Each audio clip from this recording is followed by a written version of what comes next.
I'm back.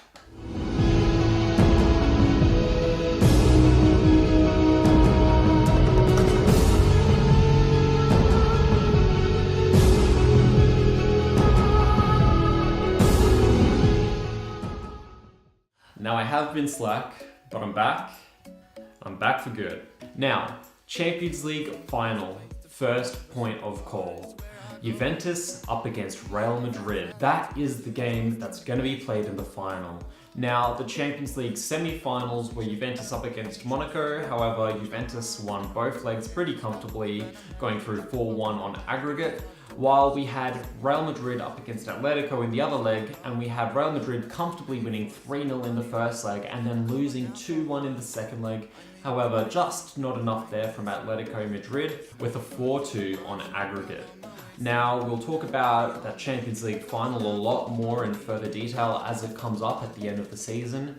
However, for now, let's jump into all the other results from around the world. Some unfortunate news this week in the Premier League if you're a Tottenham fan. Tottenham dropped points while Chelsea picked up a win against Middlesbrough. What this means is that Chelsea look pretty much set to win the title. I don't see Tottenham coming back from the points they're behind with so few games left in the season. Liverpool doing badly still. Recently, they got a loss to Crystal Palace, and in their last game, they drew 0-0 with Southampton.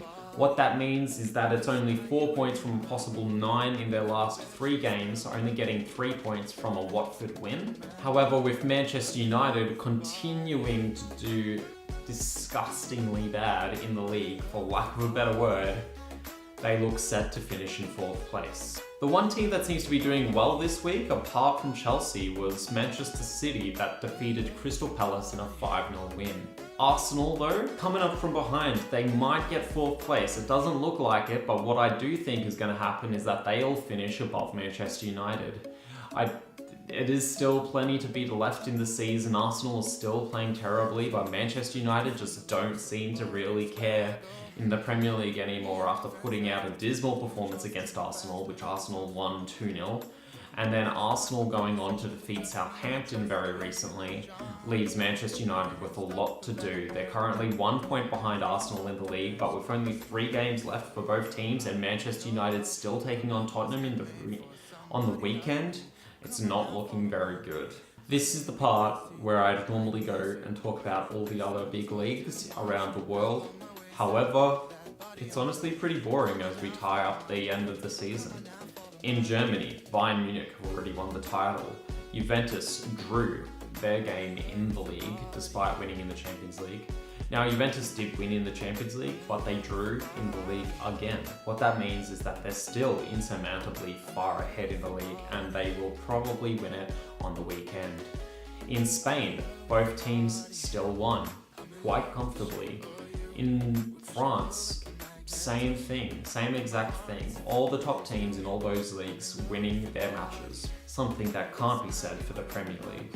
Going back to the Premier League really quickly, I just want to shine a light really quickly on the relegation battle there. Hull did look to put themselves in a fantastic position going into this weekend. However, they lost to bottom of the table Sunderland, while Swansea actually got a win against Everton. What that means is that Swansea actually go above Hull City from 18th into 17th, which means they are now safe, at least for the moment.